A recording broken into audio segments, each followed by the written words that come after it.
What is up, everyone? Today I'll be showing you all the mechanics with Fafnir and show what items are great with him and the interactions with his abilities, with items and without it in a duel scenario.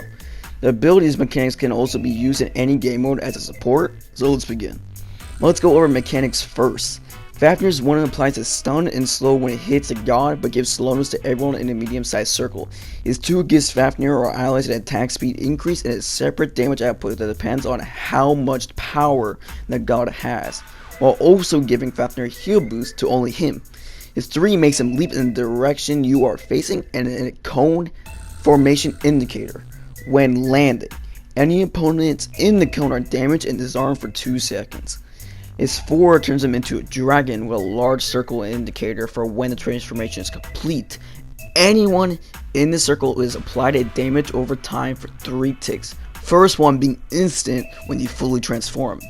All abilities in dragon form except for your 2, which is now an area effect instead of a single target, applies tick damage over time in the same way the transformation works, but also your leap stuns. Now that you know the basics, let's get into a death mechanics. Fafnir's 2 can activate Spear of the Magus and Gem of Isolation, both in Dwarf and Dragon form. And Fafnir's unique trait says 2 with the Spear of the Magus can lower tower protections, making him a great tower pusher and can be activated by teammates as well. For the most potential to win a fight, leap onto an enemy but without your 2 activated. Then once landed and succeeded to hit the opponent, activate your 2 and auto attack as much as you can to lower his protections, which can also gives you time for the opponent to receive a full stun instead of a lower stun, because your disarm lowers any crowd control to be lowered that is dealt right afterward. When your 2 has ran out, then throw your hammer while being to him as close as possible, and if you succeed, immediately ult to increase the likelihood of hitting the transformation damage. But beware of beads and wait for the opponent has used his mobility abilities, if any, can deduct his process successfully. If you miss the 1, you can use Horrific, which gives you enough time to catch inside the radius still. Assuming that you did it correctly, activate your 2 now that you're in dragon form to deal more damage and try to hit your 1 first, which also lowers protections on top of an already full Spear of the Magus, and proceed to auto attack him until the stun is about to wear off, and then leap onto the enemy to stun again. By the time he gets moving, he'll already be dead, considering if he only had 1 defense or none. 2 or more may take more abilities though.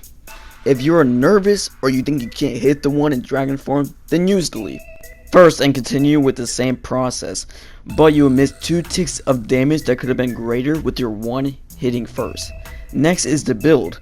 Cooldown is essential for Fafnir because his door form isn't enough to kill and highly support your teammates.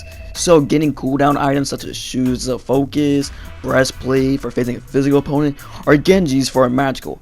If you're facing a physical relying on auto attacks, then purchase Higher Than Nemean, but purchase a Chronos Pendulum to get your cooldown reduction at least 30%, or anything you lower, you're just playing on thin ice.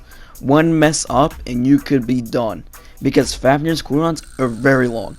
For magical healers, same thing applies. If you want a Pestilence instead of a Genji's, buy a Chronos Pendulum, even when Genji's, since you're only at 20% cooldown, assuming that you bought boots first or Bancrofts, which is optional. If you want Bancrofts, replace Chronos Pendulum with Spear of Desolation to push to 30% cooldown at least. Spear of the Magus is also recommended to purchase, so is Gem of Isolation, unless they're immune to slows. Purchase an item that will still be viable in the fight, even if it's more protections.